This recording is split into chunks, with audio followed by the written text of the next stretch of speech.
Well, good morning. Trucker Todd here, and time for another video. All right, folks, tomorrow is Thanksgiving. I just want to start this video off before we jump into the topic of today by wishing all of you a happy Thanksgiving. I hope if you're on the road, you're being safe. If you're at home with family, that you're having a good time. Wishing all of you the best for the remainder of this year and next year. I'm optimistic things are going to get better, but as things get better, there's things that we've got to be aware of, that we've got to watch out for. And so in this video, I'm going to tell you some stories of some things that have happened to me and ways I've got burned in the past. And so I just hope you'll keep those in mind. As the economy improves, people will start getting greedy and things will happen. So before we do though, give this video a thumbs up, share it on your social media platforms, and make sure that you're subscribed. All of those things really help me out, puts me higher in the YouTube algorithms and all of that. I know it's irritating to hear me say it every video, and trust me, it's irritating to say it every video. All right, folks, here's the music, and here we go. This is why I do this, why I'm out here, why I keep that hammer down. Flying by these road signs with home on my mind, with these wheels turning round. For my family and for my kids, for this life I wanna live. And this is why I do this.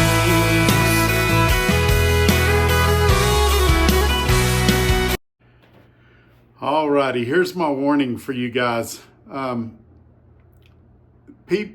now, companies are trying to do some shady stuff. And we all know what's going on at some of those other Serbian-based companies, things like that. The Chicago Mafia people, we know about those. So that's not necessarily what this video is about. But what happens is companies start out small, and as they grow, as they get bigger, they start getting greedier and thinking they can push people around. And a fine example of this would be, well, let me tell you this story. I was working at a car lot, and this is 2006, 2008, long time ago. And the car lot, it was just three of us. It was the owner, the sales manager, and me. And when I hired on there, they said, "Hey, Todd, so the owner's kind of retired. Sales manager doesn't really want to work a lot. We just want to sell enough cars that we can all make a decent living. We don't want to bring on any more salesmen. You'll be the only salesman." Well, the problem was I started selling lots of cars, and I mean lots of cars. And they decided, "Oh, wow, Todd makes it look easy." And let's talk about that for a second. The example of a professional is someone that can take something difficult and make it look easy. And that's what I did. It was not easy, but I made it look easy. So they thought, well, if we just hire a couple more people and have Todd teach them how to do what he does, we can have duplication. And that's not what we agreed to when I hired on there. We just was all going to kind of casually take it easy, work 40, 50 hours a week, something like that, which in the car business, that's unheard of. And so they said, "Hey, Todd, we're going to create a collections department," because I was selling close to 300 cars a year. And they said, "We're going to put you in charge of collections and over the salesmen because of you're really good at collecting, and we're going to pay you a salary," and it was a decent salary, "and you'll still sell some too." Well, as I started training people, one of the people they hired was the sales manager's brother-in-law. And the more I trained him, the more they started squeezing me out, and it became a family operation. And so what was one of the best car sale jobs that I had ever had turned out to be one of the worst car sale jobs I'd ever had by the time it was all said and done. And so that's part of one of the examples I would give you about when companies start having success at something, they start thinking they can take advantage. Let me give you another example. Dart Transit. When I went there, I was on the OPI board, which meant I was running the load boards, picking my own loads, pretty much like what I'm doing now at SRO Logistics. Well, they started noticing real quick that everybody wanted to do what I was doing. I was making more money, I was working less. I had a really great deal. So they started changing the criteria on how people could get into it. And now at this point, nobody can get into it. They won't let you in it. I don't even believe if you have your own truck going there, they'll let you in it. Somebody correct me if I'm wrong on that. Same thing at Swift. They started their own load board. I beta tested it for them. And it was going okay. It had some glitches, as you would expect in a beta program.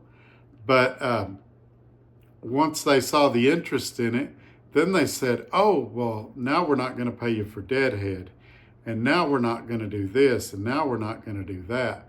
And it became a much different picture than what it was when I started beta testing it. And I know what you're getting ready to say. Well, on load boards, you typically don't get paid deadhead. And that is correct. I don't get paid deadhead now. The problem is they kept us on the same sliding mileage pay scale that we were on, and it was still Swift loads that we were hauling. So it resulted in about a 15% cut in pay.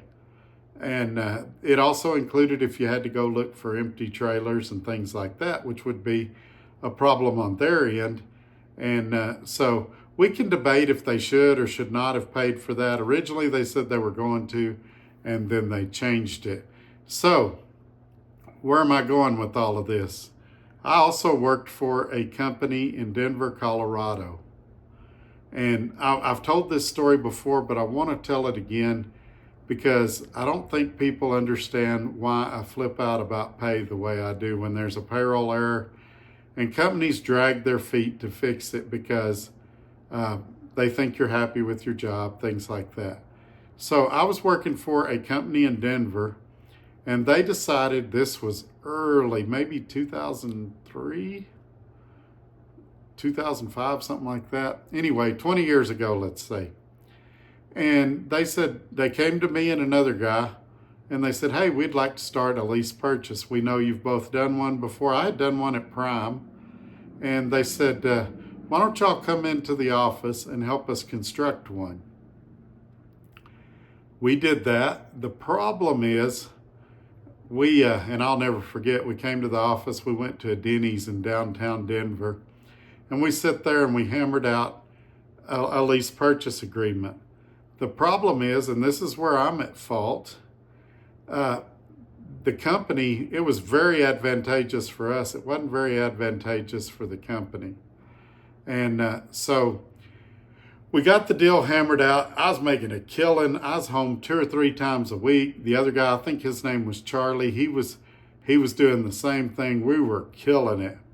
The problem is the company was losing money every time we pulled a load. We hauled a lot of beer loads out of Denver, and a lot of times we got paid more on those loads than what the load paid them for the beer loads. We didn't see their rate cons, but just from what we heard, and I never understood why they would agree to those terms. And so I come into the terminal one day, and they said, hey, we need to talk to you. And I said, okay. We went in an office, and they said, there's a rumor going around that we're going out of business, that we're not going to be able to make it.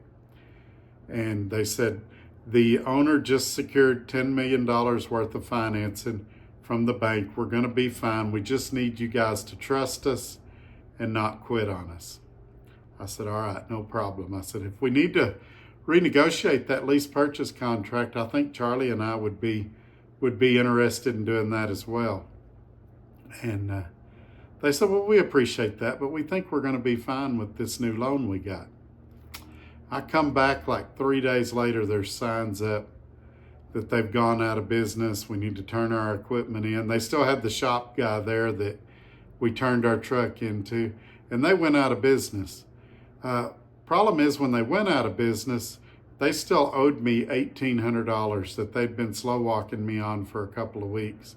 They kept saying, yeah, as soon as we get this loan, we're going to pay you. The owner took off. He went, I forget, to the Caribbean or something. He took the money and ran is what happened. And from what I understand, he has another company in Denver now by a similar name. But ever since then, I've been really, really, really nervous about pay.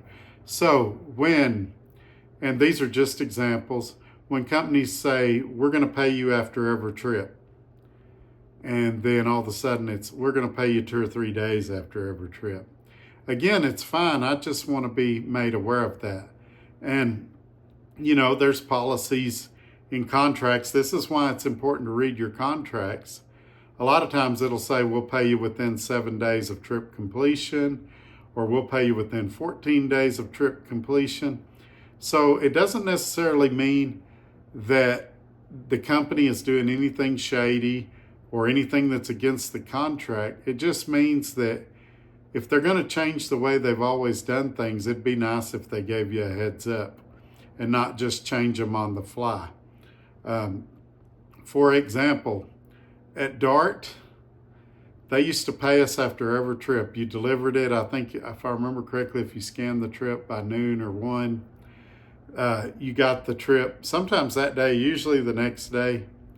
Recently, when they had the other CEO there, he's gone now, he changed it to where they only did them Monday through Friday.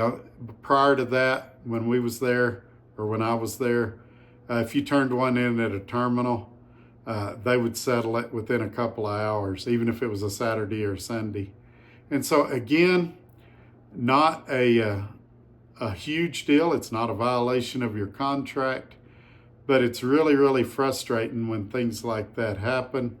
And so those are things that always concern me about a company. When a company's doing things one way and they change path. Also, if a company has traditionally been really, really ethical, and then at some point they become less ethical.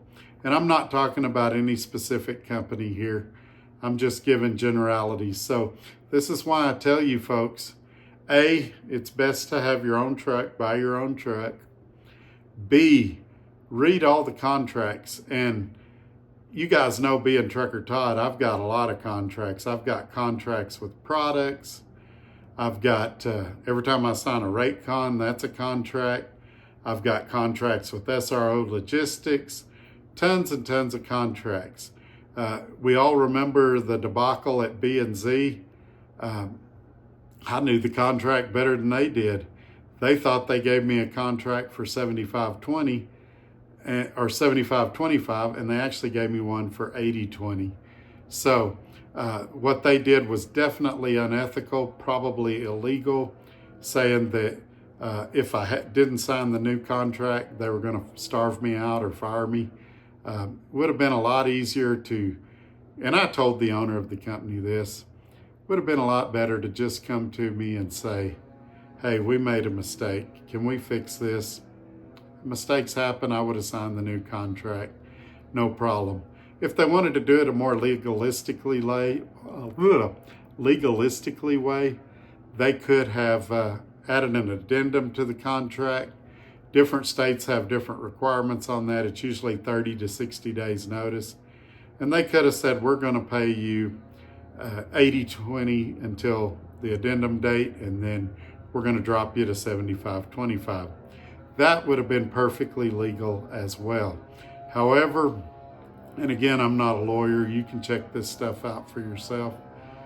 But just another situation that was handled bad. And what made it weird was they said right there, make sure you read your contract. I was like, I'm going to. And I sat there and I quickly read through it. I'm a pretty fast, what I'd call a skim reader. I just kind of skim through it. Most contracts, the general stuff's the same. And then there's just a few things that you got to really look at. So I look at the high points when I'm in a situation like that. But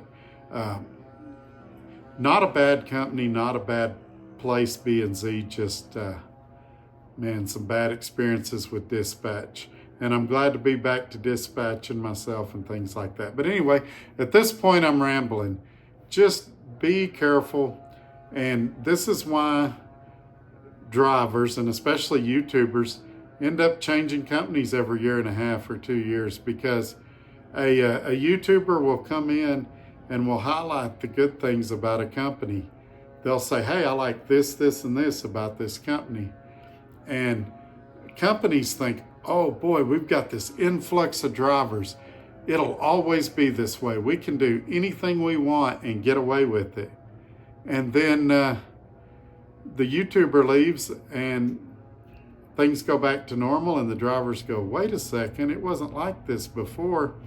And they start leaving. And so then companies are in a cycle. And so anyway, I don't want to end this on a negative note, though. Just some observations I've seen from driving since 1996. Tell me if you've experienced any of these things down in the comments below. I actually saw a video where a guy said, 5 crooked things companies do or something like that. And that's what inspired this video. But anyway, I'm going to wrap this up. I hope you guys have a great Thanksgiving, and we'll catch you on the next video. Y'all take care. Bye-bye.